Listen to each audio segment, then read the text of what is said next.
So welcome to you all for yet another beginning, a new text titled Kaivalya Upanishad. The two terms Kaivalya plus Upanishad, when you bring these two terms, Kaivalya, the first word Kaivalya ends with a, and the second word Upanishad starts with u. So whenever the two Sanskrit words a and u merge, it becomes an o. So Kaivalya Upanishad can also be pronounced as Kaivalyopanishad. So the Kaivalyopanishad has got 25 mantras. It has been titled into 6 topics rather. Part 1 has got 5 topics and part 2 has got 2 topics. So the first topic, mantras 1 to 5, he talks of how to gain the knowledge of the Brahman. The knowledge of Brahman is said to be the knowledge of the reality. How to gain that knowledge of Brahman. 6 to 11 talks about how the Brahman, which is the unmanifest and the manifest. It is the unmanifest and the manifest. 12 to 16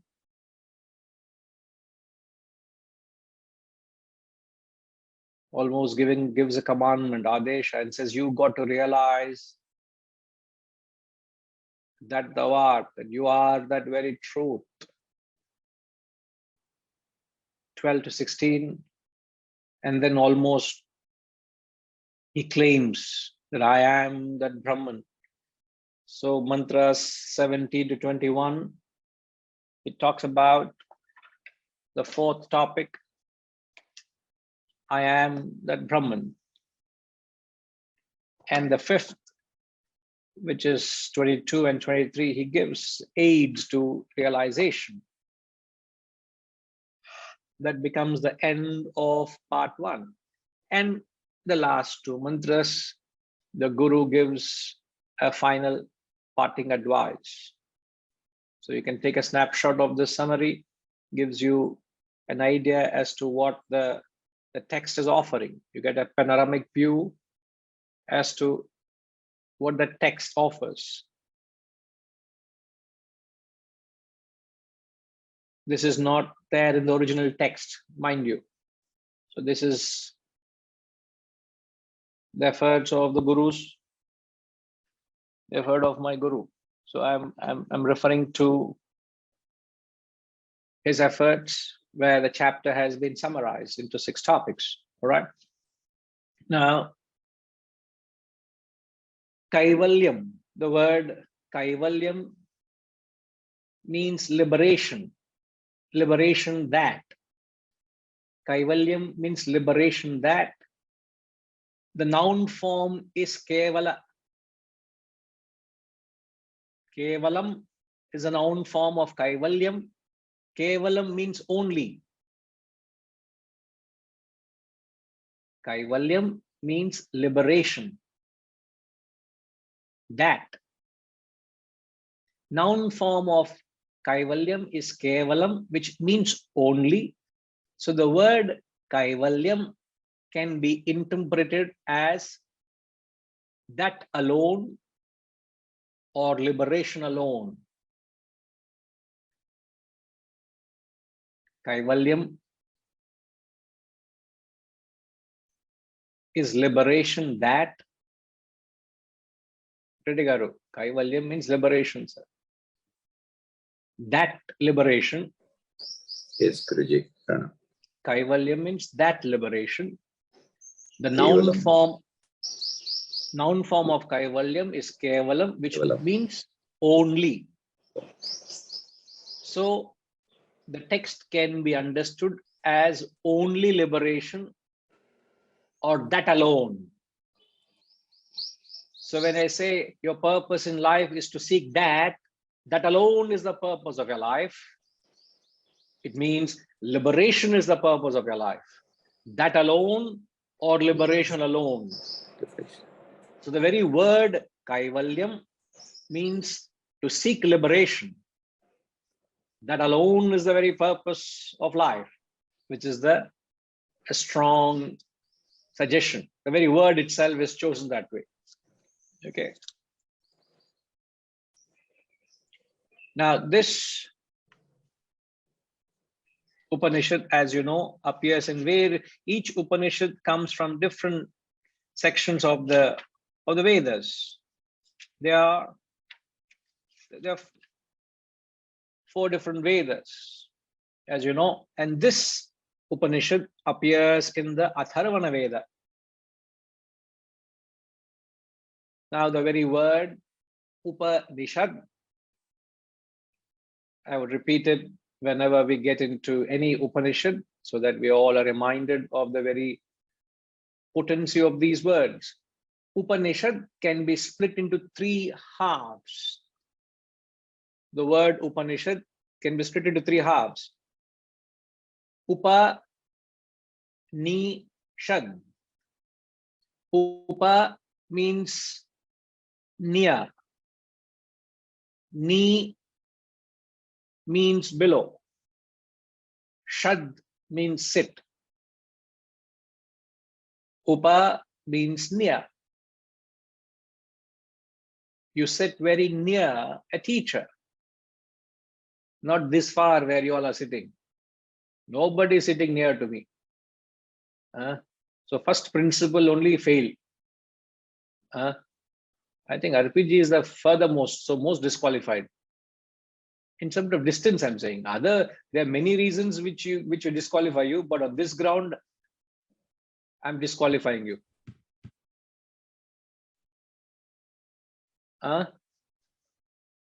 Can't hear you, RPG.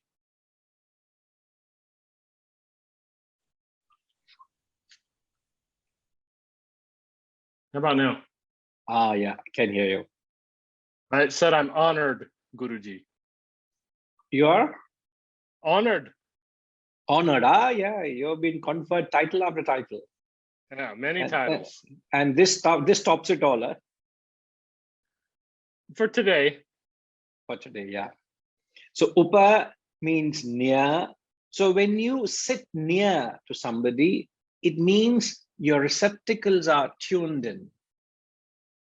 Receptacles being tuned in symbolizes the quality way to receive knowledge is you must be receptive.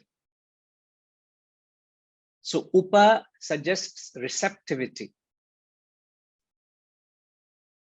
It's again a philosophical implication. Upa, near, when you're sitting near a teacher or the guru, you need to receive, you're going to the teacher to receive the knowledge. In order to receive the knowledge, you need to have your receptacles tuned in, which requires the quality of receptivity to receive the knowledge. So Upa suggests that. Ni is when you sit below, or typically a teacher is put at a pedestal and a student sits literally at the feet of the guru. So by placing the teacher at a higher pedestal, and when you look upward to a guru, you develop an attitude of devotion, which is essential to receive knowledge.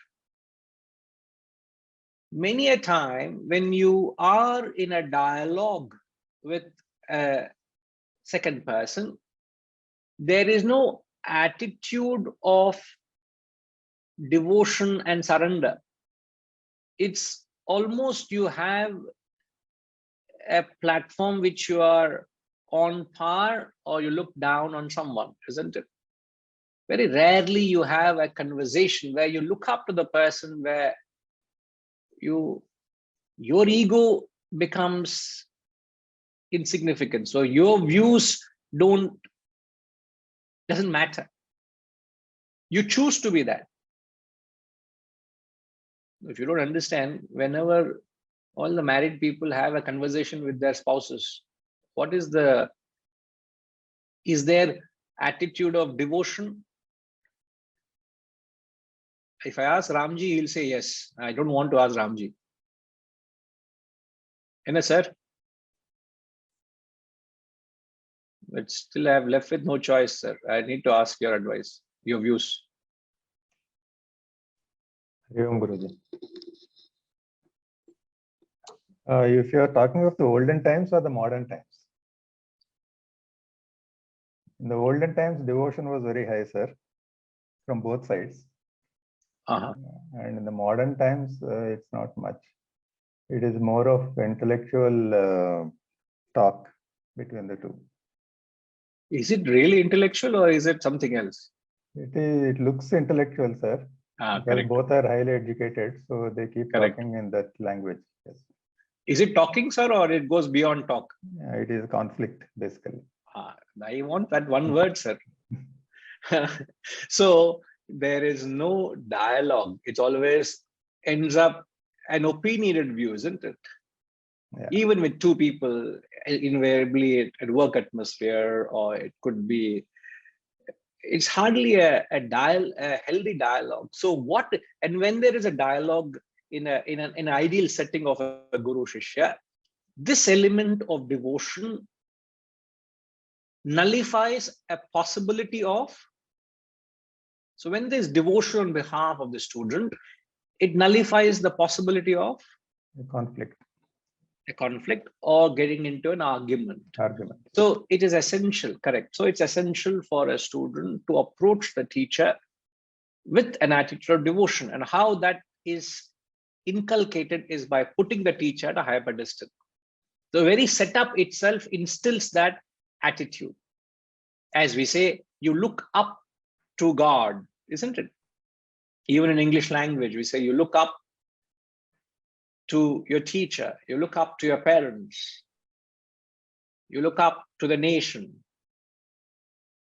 But when you look down on somebody, you develop an attitude of arrogance. So just to instill that, me suggests sitting below is devotion. Right, sir? Yes, sir. And the last word, shad, which means sitting, suggests a quality of being introverted. Whenever you are seated, when you're sitting, it is an introverted activity. It is introverted activity because you're not engaging your organs of action, most of your organs of action. Aparagaru, you know what are the organs of action?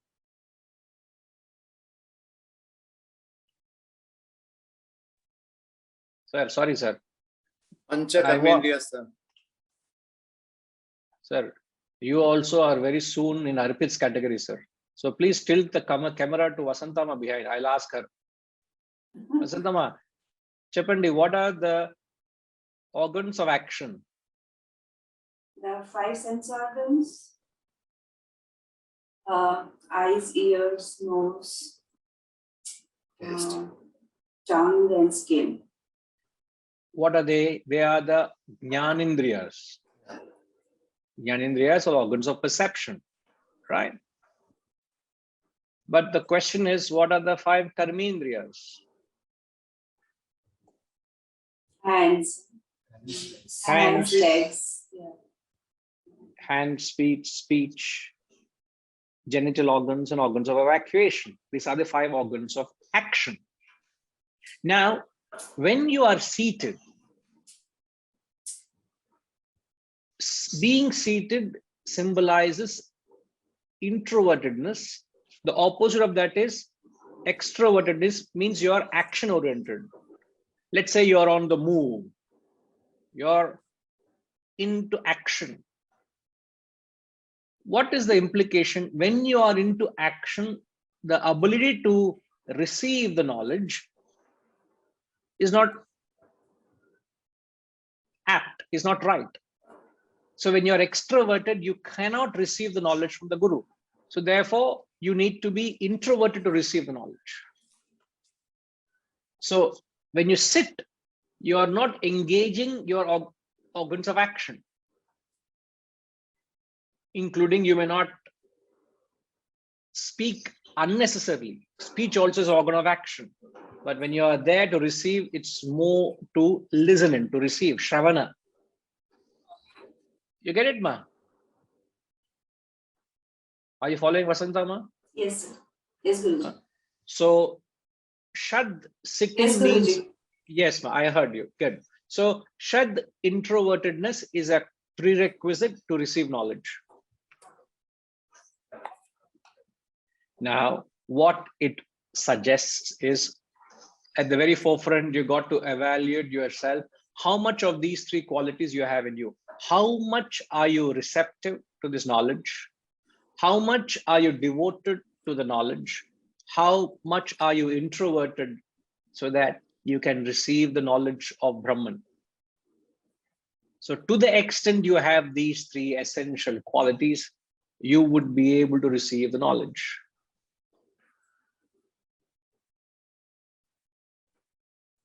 All okay, Aparavaru? Yes, sir. Perfect, sir. Perfect. So Kashish, can you repeat the three qualities and what they suggest? Hari Om Guruji. Yes, I can. So upa meaning near, is to sit near a teacher, because to sit near them, your receptacles are on and ready, so you're engaging and being receptive. Then ni meaning below is when you put your teacher on a pedestal, or you look up to your teacher, so it instills that attitude of devotion and surrender. So you're ready to accept and receive that knowledge. And then shad, meaning sit, suggests an attitude of introversion because you're not engaging your organs of action. So you need to be introverted in order to receive this knowledge and really digest it, so to speak. Perfect. So the three qualities you need to work on so that the capacity to absorb or receive the knowledge are Receptivity, devotion or surrender, and introversion. introversion, right? Perfect. There are 286 Upanishads, out of which 108 are considered orthodox, and of the 108, 11 Upanishads are considered to be very, very important because they were commented by the great trio, the Shankara, Madhva, and Ramanuja. The three acharyas commented on 11 Upanishads. But the Kaivalya doesn't belong to the 11 Upanishads. So it is beyond the 11th. But however, this Upanishad is considered because it is very simple, very down to earth, yet it is very, very meaningful, very profound. And also it gives us a little breather after having gone through the potent Ishavasya. So it gives us a little breather, considering that you are only going through the study of the Upanishads. So it gives us a little breather. Okay. Now, as you would have noted, every text has its own invocation. So until this text finishes, we will be chanting this invocatory prayer. All right. Okay. Aripiji, yes, sir. So it's not in the 11, but is it in the 108? Oh, yes, certainly. Okay. Okay. It is Just in the confirm, 108. yeah. Okay. Yeah. Perfect. Invocation, please. So we'll chant once. Okay. Try to chant along wherever you are so that you're able to attune to the text, please. Okay. Om Bhadram Karnebhe Shrunuyama Devaha Bhadram Pashe Makshabhiryajatraha Sthirairangai Stushtruvang Swastanubhihi Vyashema Devahitam Yadayuhu Swasti na Indro Vruddhashavaha Swasti na Pusha Vishvavedaha Swasti nastarksho arishthanemihi. Swasti no bruhaspatir dadhatu. Om Shanti Shanti Shanti.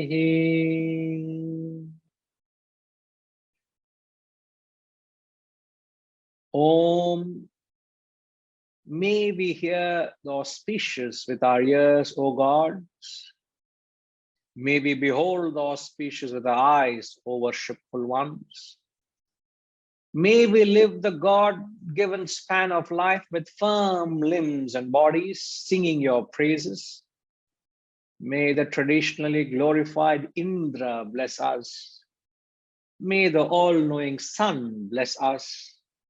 May Vayu, the protector from harm, bless us.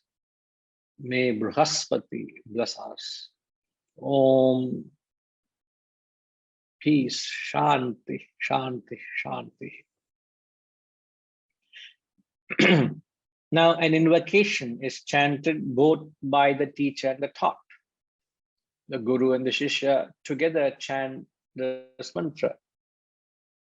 As we all had experienced during the inauguration, it was nice. We all chanted the mantra. The entire auditorium was reverberating with that mantra. Ideally, this is the kind of atmosphere that's created even before you plunge into the text. Now, two primary purposes the invocation serves a purpose. One, invocation is chanted to break the monotony of your mundane activities. So an invocation is chanted to prepare you to receive the text. So first, it breaks the monotony. For most of us, it's one of the first things you're doing today. But for example, for those who are coming from other parts of the world, they've already had a long day. And at the end of the day, they are tuning into this knowledge. So they would have had so many activities, so many events have passed by, so many experiences. So from their perspective, isn't this just another experience?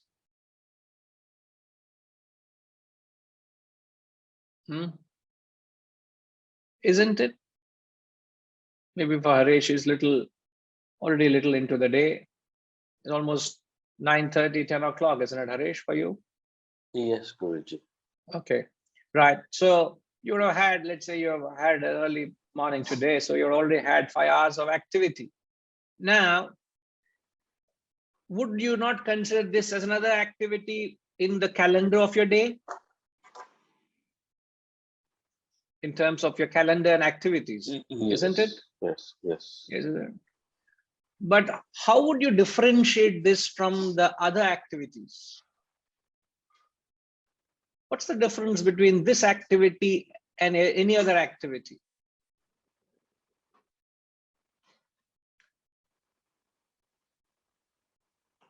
Guruji, that activity is very routine and predictable, versus this one is seeking Very knowledge. unpredictable teacher. Huh? Don't know what is he going to do.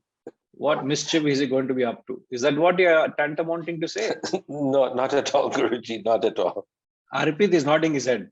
Yeah, this fellow, I tell you, are very highly unpredictable.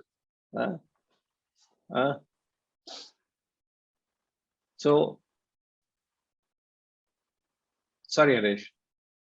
No, so the other activities are very predictable and routine oriented, whilst this knowledge is ongoing and we're learning new things every time we step into this field of knowledge. Everything else is very predictable, yes.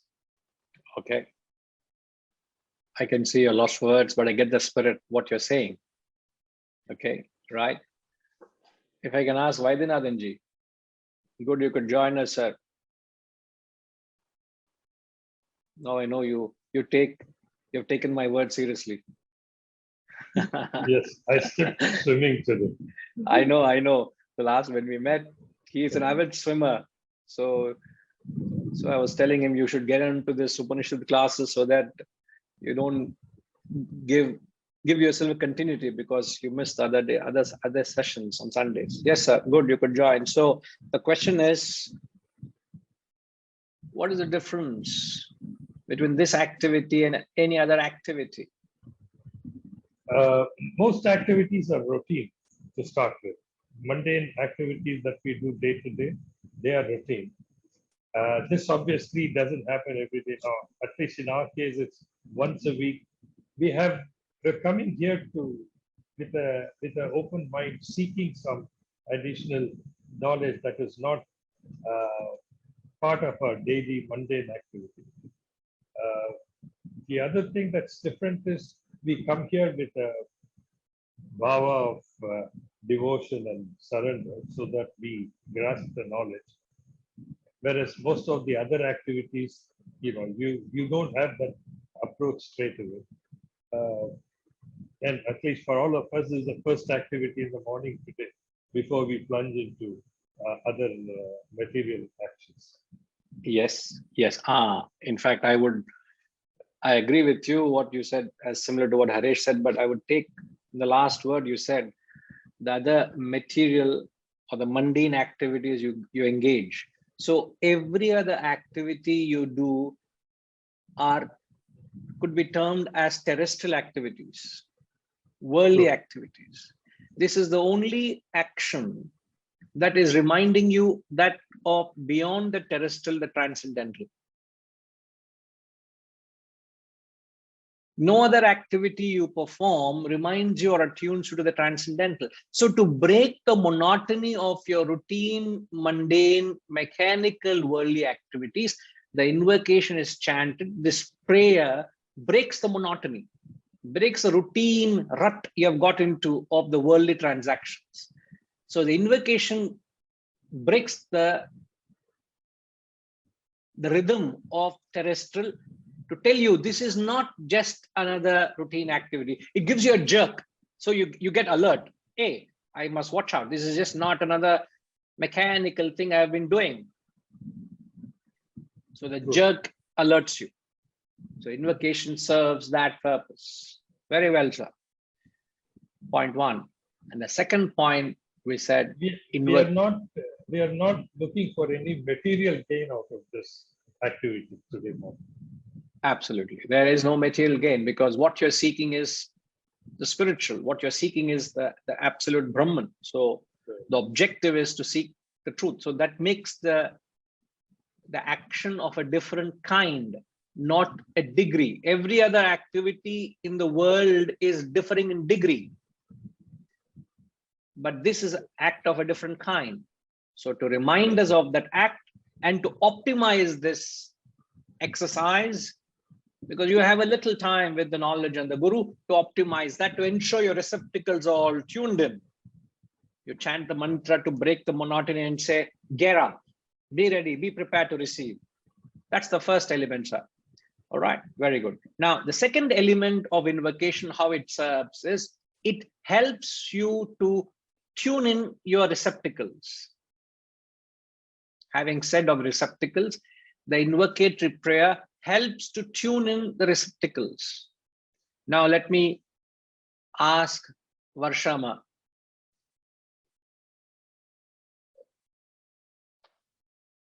What are the receptacles that needs to be tuned in, which the invocation serves the purpose?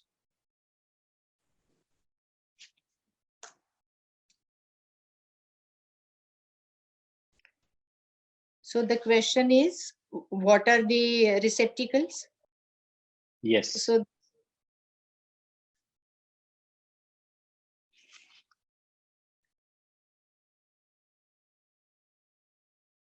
okay, if I can help you answer that question. Right now, what are the receptacles that is receiving the knowledge? so like my Jnanendriyas. Okay, now I tell you, Sorry, your Jnanendriyas? My ears, I mean, I'm listening to it and my mind is into it. Okay. Now, okay, if we take literally the receptacles of the Jnanendriyas, okay, that means I must go and put some teardrops in my eyes, cleanse my eyes, put earbuds and clear my ears, take a scrubber and scrub my skin. Are we talking of these receptacles? When we say the invocatory prayer tunes in your receptacles, I'm saying if this literally, if these are the receptacles, you're talking of the organs of perception. Mm-hmm. It is not the organs of perception. So what is it right now that is actually receiving this knowledge?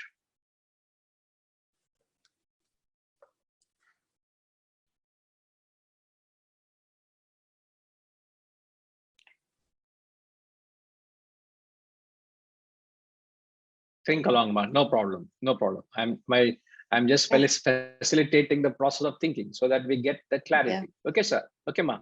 All right. Now, let me ask Ashama. Ashama, boliye. Kyun nahi?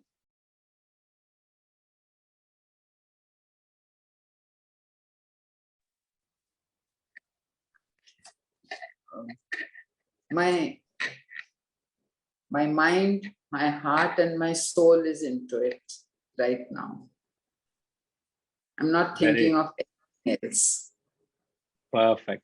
In fact, my antenna are tuned to only this. Correct. So the receptacles are the antennas, isn't it? So what are the antennas that receive? That is your head and heart, which is your mind and intellect. So it's the perfect Ashama, very good. And you know it. So the head and the heart, what do we do to the heart? The heart represents the mind. So you need to calm your mind.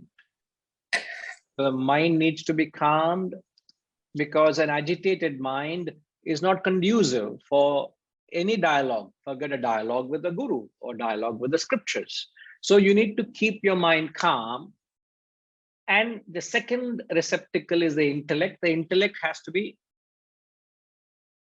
sharp and alert, so you don't miss anything. So when the mind, Gayatrima, what is the opposite of these two?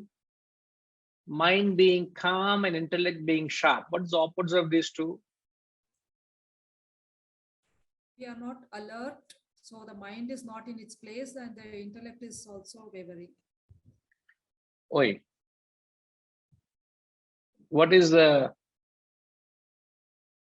exact opposite of mind being calm? It's being agitated. Mind is that wavers. And the opposite of intellect being sharp is it's being dull and hazy. It's dull-witted. It is very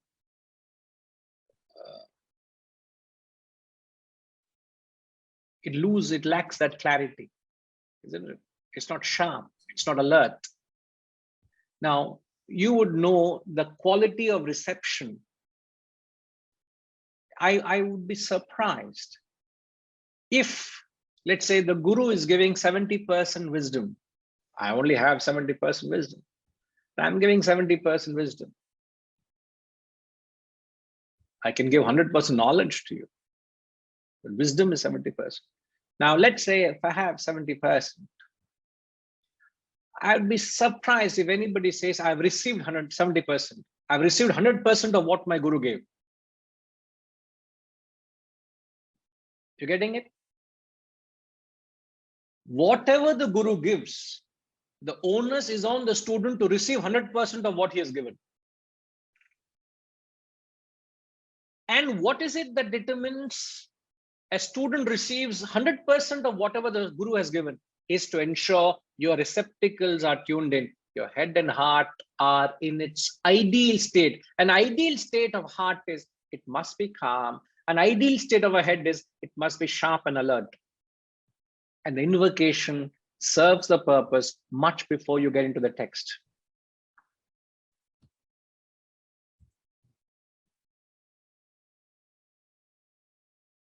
Even if you go into a meeting with you are disturbed, you are very agitated, and if you have not got your facts and figures right, you find it very, you are disoriented, aren't you? So much less an activity like this, you need to ensure you are very, very ideal, ideal state. These are the two primary reasons. There could be more. What an invocation serves its purpose. So it's important you by heart the invocation, get it by hearted, memorize it, keep repeating it, keep chanting it, so that not only you utter the words, but then soon you get into the spirit of what the invocation means. And any invocation as a tradition starts with Om. And Om is the highest symbol representing Brahman, the highest tool, highest representation of God.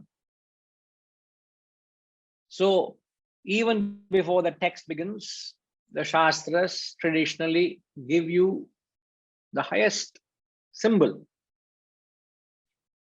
Now, why? One reason why Om becomes the highest symbol, any ideas? When you chant Om, you only think of Brahman. Why is the Om the highest symbol of God?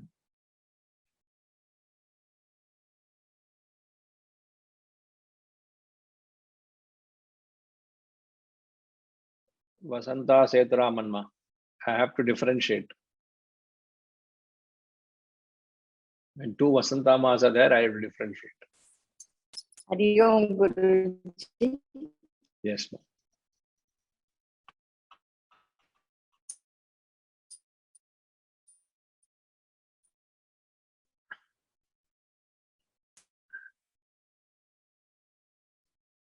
I think she could be having some internet issues, so let me ask somebody else.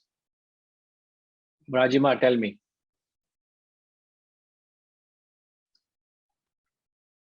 Guruji, in my limited understanding, it involves... Is Hariji listening to that? Rajima, please take a note of it, and we should keep playing that limited understanding of Rajima when she said that, no?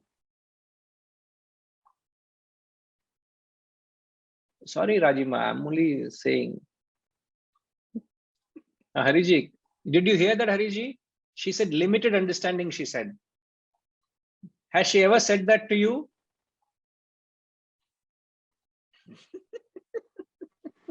The glory of the Upanishads. This is the glory of the Upanishads, no? Yes, Rajima, boliye. It's a mix of three sounds, a, u, and which probably represents the body, mind, intellect, the three aspects of an individual. And what's the question?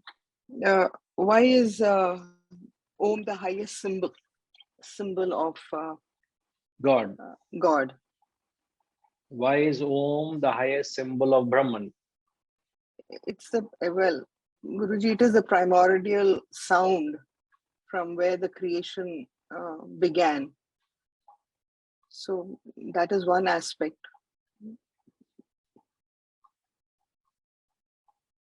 I shall rest my case, Guruji. No, you have a point. You have a point, but I would look for further inputs as to why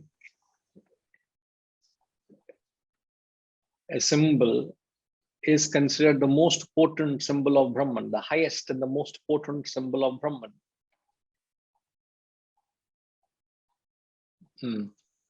Lakshmi Ma, any idea? From where you are, you should be able to answer. Rishikesh background. Is it because it's one of the subtlest form that you relate to sound? Sound is the subtlest form we relate to from form to formless. It's the transition. It's one of the subtlest that you can associate before you reach that state. With that. Yes, in fact, you're very close. Om is the subtlest of all sounds which you can relate to Brahman. But to hit the nail on the head, Hariji, why is Om the most potent and the highest symbol of Brahman?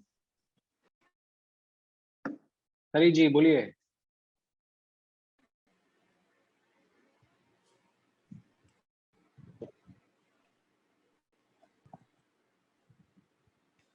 That is a monosyllable word.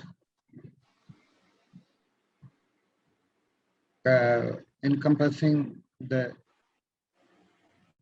beginning and end. A is the beginning of all known words, and is the end of all words. And that monosyllable word covers the entire known and the unknown, which reminds us the one which is beyond the known and the unknown. All right. Not wrong, sir, but I'll hear from Vasantama now if she's in a position to comment.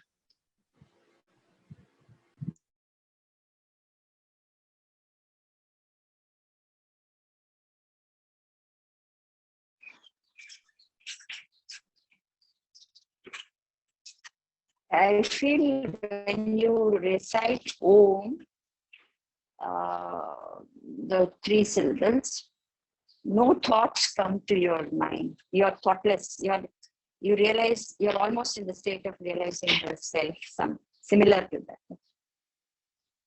Absolutely. This is what I was looking at. Very good, Ma. Very good.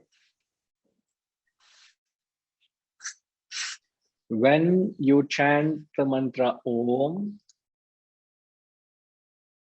there is no other association of thought. It takes you to the state of thoughtlessness. Therefore, Om is considered as the most potent mantra, a symbol of Brahman. Because Brahman is described as the all-pervading, formless reality. Aparagaru. If you can write Brahman as this definition, Brahman equals the all-pervading, formless reality. This is what Brahman is. It is all-pervading, formless. It is the reality, the truth. Now, if I have to attune to Brahman, what is the definition you wrote, sir? Brahman is all-pervading, formless reality. Correct. Now, if you need to use a symbol which can remind you of that all-pervading, formless reality, don't you need a symbol which doesn't create any particular thought in your head? Yeah, yes, we need one. But okay, let's say I say, chant Ramanama. You do japa on, let's say, Jai Shri Ram, you chant. When you think or chant of Rama, what comes into your mind? Guruji, for me, multiple thoughts come into my mind. And it also depends upon how I am actually meditating on Rama. Suppose if I'm meditating loudly, I'm more disturbed and agitated. If I'm trying to meditate within my, within silently, my mouth, then without moving my tongue and all, it is going to take me to a better thing. Less thoughts come into my mind. But still, the moment you say of Rama, first thing what comes? Doesn't the image of Lord Rama come into the picture? The personality comes into the picture. There was a great man, isn't it? Yeah, sometimes, not always. Sometimes. Okay. But there are thoughts. There could be other thoughts. Then you talk of, you come to remind yourself of the story Ramayana and then the Sita. And you can't think of the prasadam we had Ram Navami day. Very bad. I thought you're going to say that first. Yeah. So it's okay. Never mind. We'll try. Next time we'll try to impress on you. Thank you. That means we didn't impress on you. Huh? Okay, I got that message. Reddy Garu, who was in charge of food. Sir, please, he's saying he's not impressed, sir. Forgive me, Venkatapura Garu. Correct. So what we are saying is, when we talk of, let's say, Rama, or we say you meditate on Ganesha, you meditate on Shiva, or any god or goddess, you meditate on any other symbol, you would have association of thoughts. It doesn't take you closer to Brahman, which is all pervading formless reality. But when you chant the mantra Om, there is no association of thought. It takes you to that thoughtless state. So you need to evolve ultimately to chant the mantra Om, which is used in meditation. Therefore, Om takes a precedence even before the text. Even before the text begins, even before the invocation begins, we start with Om.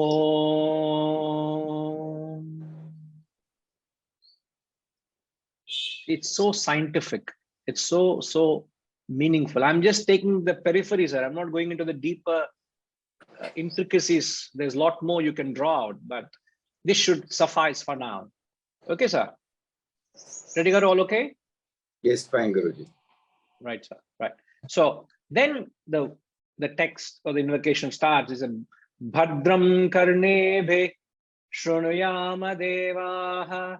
Bhadram Karnebhe Shrunuyama Devaha. May we hear the auspicious with our ears, O gods.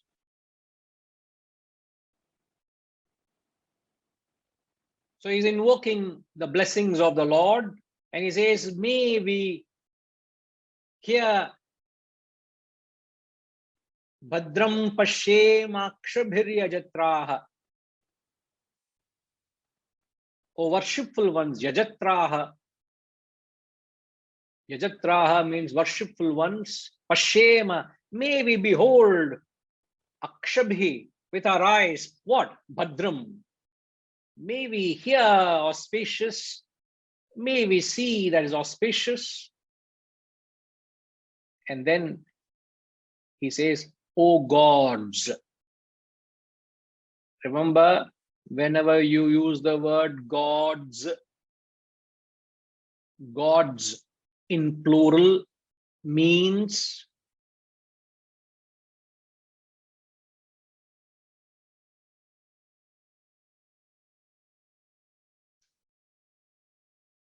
in the context, the gods represent the various aspects of your personality.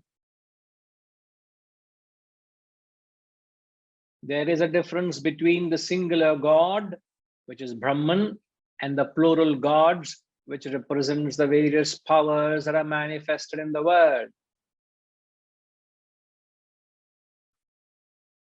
So may we hear and see auspicious. The first step is very important. What's the first step?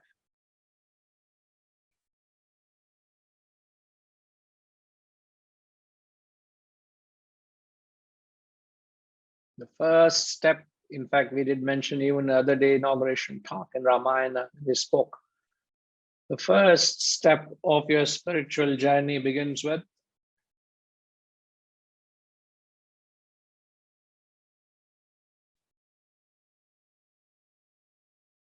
Sushmama.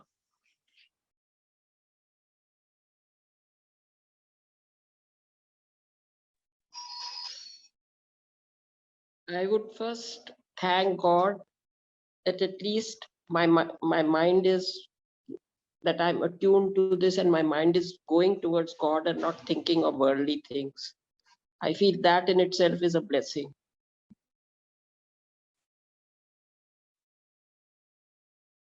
Yes, certainly.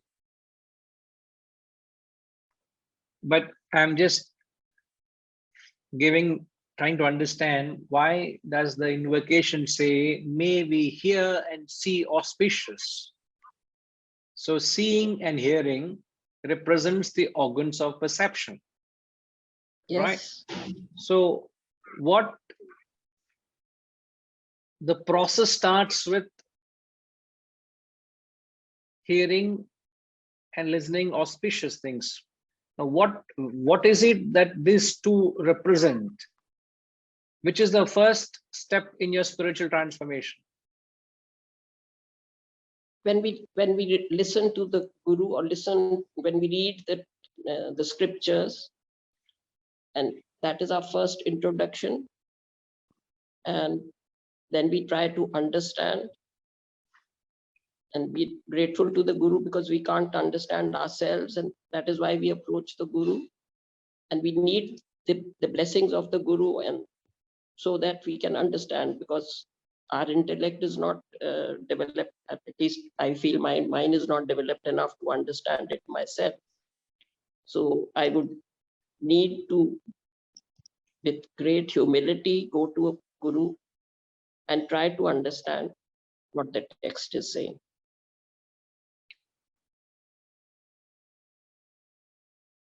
You've given far more than what the context is, but you're so right. You're so right in saying that. But just being to the context of listening and seeing auspicious, the importance of the raw material, because the entire process of spiritual transformation starts with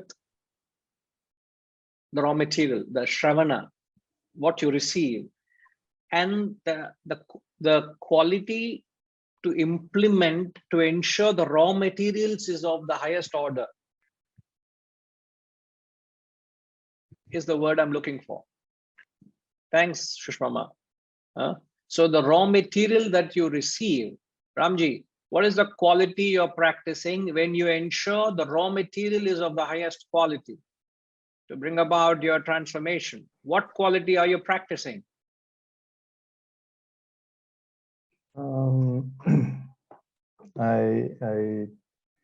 I think it is satsang, if I'm not mistaken. Yeah, you are absolutely right. That quality is known as satsang. What is satsang, sir? A company of the most auspicious or the good things. Yeah, correct. So the opposite of that would be?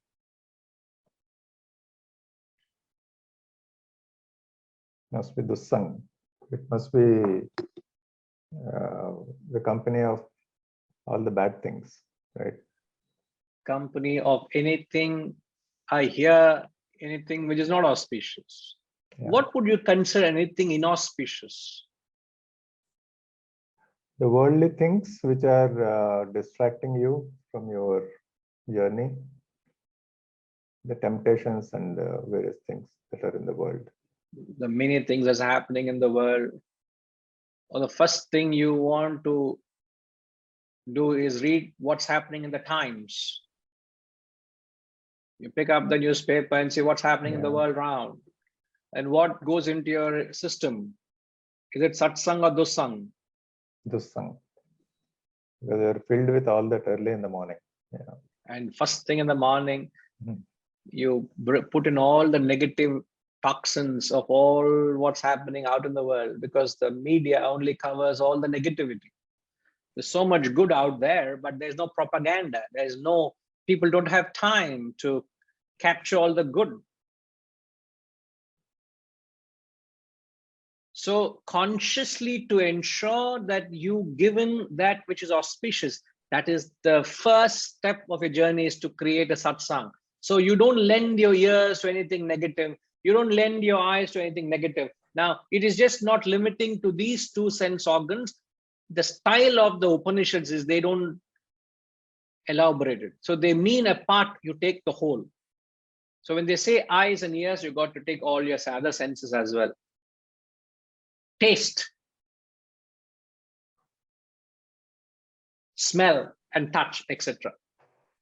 So you can't, anything obnoxious, anything unpalatable.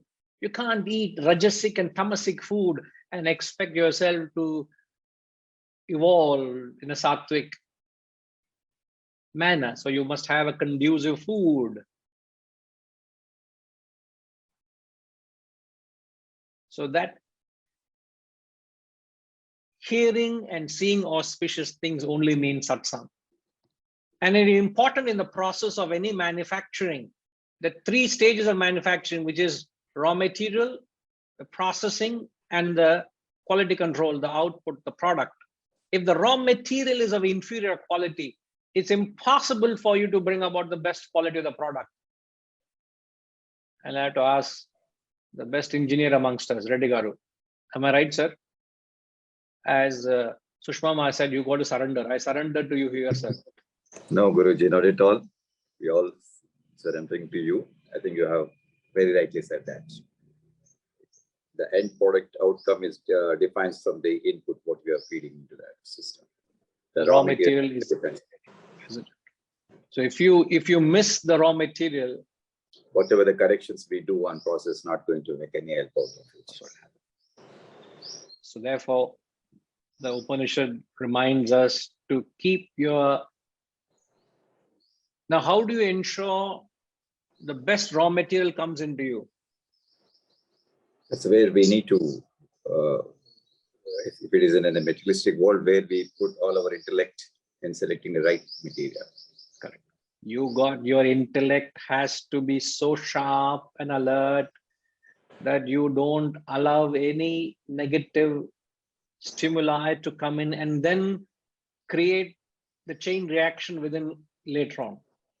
So sorry, sir? Highly objective to the purpose. Highly object. Very, very sharp, very alert. But if you miss, it's like allowing someone who is not supposed to enter your community. The security guard has lapsed. Their alertness has lapsed. And somebody who is not supposed to enter the community has entered with an evil intent. Thereafter, you're doing only a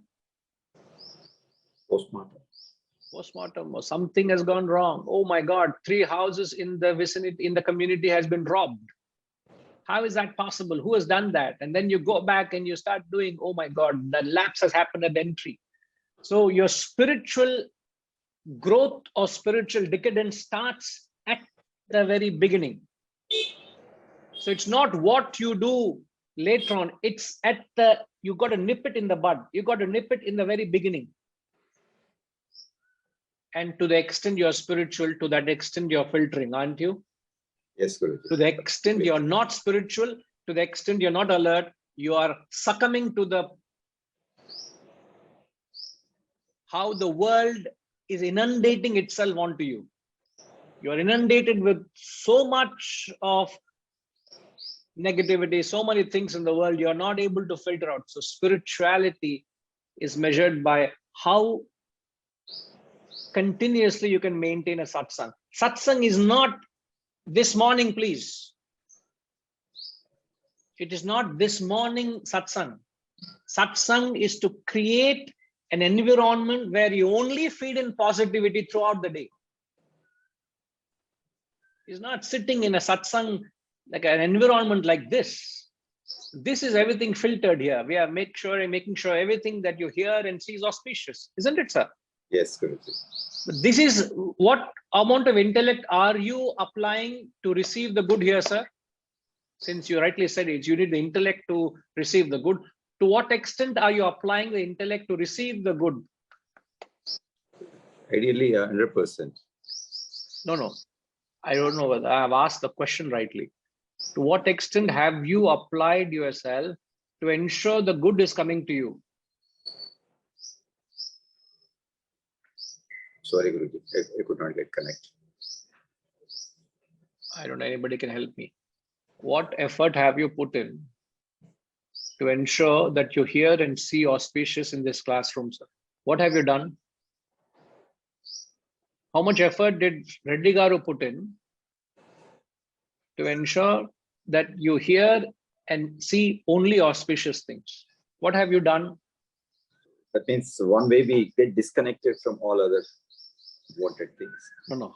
You having disconnected, having come to the satsang, what have you done to, what amount of effort did Srinivas Reddy put in to ensure that you hear and see auspicious things? So this all defines how effectively you are putting in practice in a day of the. No, I'm not talking of that. I'm talking of this dialogue between us. Okay. What amount of effort did Reddy Garu put in to ensure? So do you have to really apply your intellect and put through the filter process here? Are you filtering everything that's coming to you, or just taking it? No, just taking as I'm listening. If you are receiving everything that is being given, you are just soaking in everything that's happening. Right. That means filtering is zero. Absolutely. Am I right? So you are not putting any effort to create this satsang. No doubt you're putting your part of it, that itself is a great satsang. But you are not putting any effort, isn't it? Now, let's say you couple of hours after your breakfast, you finish your early activities and you go out into your work, you go out into the world. Now, what's the input of satsang or goodness coming to you? Let's say 100% is goodness coming to you, sir. Yes. So you don't put any filtration, you just soak in. Yes, okay. 2 hours later in the day, what is the amount of goodness coming to you? So is it 100%? It's supposed to be, but definitely, but like no. Whatever we listen, whatever we absorb in this satsang. No. You are in the class, 100% good is coming to you, you receive everything, right? Yes. You go out, there is bound to be good and bad, isn't it? Yes. Then are you not supposed to filter out the bad and receive the good? Yes. Then are you not supposed to use your intellect and create and maintain a satsang for yourself? Yes. That's what I'm saying. So real satsang is not in this classroom where you're not doing anything for the satsang. The testimony is in the day of actions.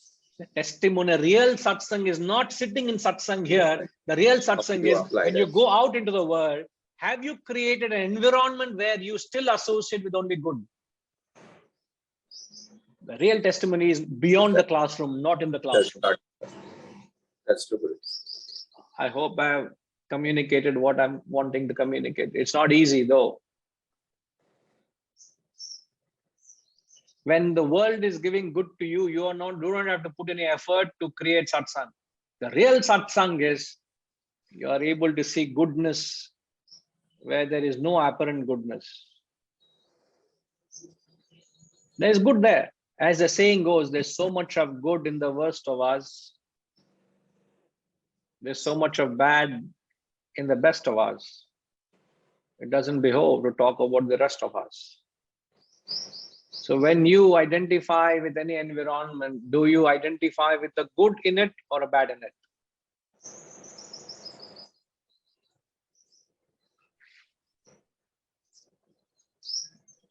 So why, if I pick up the negativity in any situation, it is dussang for me. If I identify the goodness in a situation or a person, it is satsang for me. So it is not possible for you to hear auspicious things at all times. It may not be possible to see auspicious things at all times. And how do you create satsang? It is for you to filter. It's for you to choose and be picky and filter out the negativity and then create an environment which is conducive for your growth. If you don't do that, it's like in a buffet. There's so much of food at offering, but you can choose to eat unhealthy food or you can choose to eat the right kind of food, isn't it? You can serve yourself. You can fill your plate with junk. You can fill your plate with health.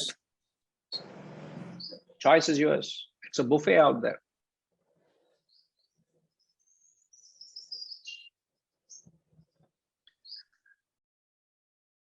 Vaidyanathanji, I had preset the condition, Upanishad. Shad means sitting, sir. Now you are sitting and yet you're mobile, sir. Please don't try to communicate. Please concentrate on driving, sir. I will. No. Are you driving or are you being driven? No, I am driving. Right. So Upanishad, Shad quality, Vaidyanathanji has broken. I'm still sitting. I'm still sitting. I know you'll justify it that way. Right, so please concentrate on driving. Yeah. Right. Arpiji, you were trying to say something earlier? Satsang, when I was dialoguing with Reddy Garu. No, nothing specific, Guruji. I just was trying to answer the question. That was it. But you got that point there. Are we right in our thinking? Yeah. It's an epidemic of dusang in most environments. So people tend to see the negative in everything. And it can get rough, right? In work environments, family environments, whatever, but you have to try to pitch up satsang at any time and remind yourself that this too shall pass. We've got to keep focused on the good, right? Fight the better fight, however you describe it, and help yourself, and hopefully that will show through to others and they can see, okay, let's stay focused here. Let's get away from the emotional onslaught. That's what I see the most of. Yeah. People get carried away with emotion.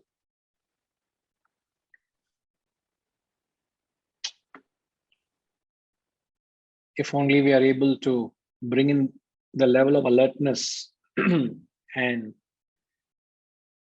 because you don't want to do any harm to yourself or to others. But however, we lose that alertness and we get carried away with the negativity.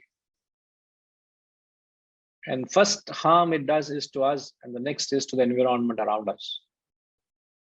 But if I can create an environment within me by only seeing the good in any situation, not that you are blindfolded, not that you tend to disregard or push it under the carpet. You are very aware of the shortcomings or negativity in any situation or any person or the team you're dealing with. You would know what that person's shortcomings are, but you choose to bring the best out of that person. So identify with the good. It brings the best out of you and the best out of your team. Yeah, I That's the agree. first step. Absolutely. Yeah. And So there's such a tendency to harp on the negative, right? Just keep going on the negative and negative and negative. We all know there's a problem. That's why they hired us. That's why we were in this family or whatever, right? Okay. Is to change the problem. Is to correct the problem. And how long are you going to complain about it? Yeah. Let's do something. Okay, just to put it to test, if I were to ask you about your, don't answer this question, but just a question to set the thought in motion. If I were to tell you about your American president, the moment I talk of the American president, does the good qualities in him come to the forefront, or the wrongdoings of his or imperfections of his come to the forefront? That in my own mind creates a satsang or a dussang in my mind. Not that he is a devil sitting on that chair there, but you may demonize him or divinize him. There are people divinizing a person or demonizing the person. It has nothing to do with the person. It's to do what you're focusing on, isn't it? If I were to talk of him and talk all the wrong things he's doing, he's no better than other presidents. He's no better than any politician. He's also this and he's also that. What is my attitude? What is my mental state? I'm all the time associating with negativity. The moment you take a mention, are you putting in a conscious effort to take the good qualities in him They may be negative. And the highest satsang you can ever remain is to see the Brahman in him. If I were to say, see God in your president, oh my God. Am I to see God? Lakshmima, I don't know who is the current Malaysian Prime Minister. I've lost track. Try to see Brahman in him. Honestly, neither do I, Guruji. It's Ismail Zabri. At the rate I say neither do I, but it's Ismail Zabri. Ismail Zabri. So see Allah in him. I need a lot of effort to see the good in him. I knew she would come to that. So satsang is how you see the goodness when you can easily be influenced by the negativity. So take control over your own environment, and that becomes the soil. That becomes the first step for your spiritual transformation. We'll come back to the invocation and certainly get into the text next session. Okay, thank you. Om Purnamada Purnamidam Purnat Purnamudachyate Purnasya Purnamadaya Purnamevavashishyate. Om Shanti Shanti Shanti. Hari Om. Shri Gurubhyo Namaha. Hari Om.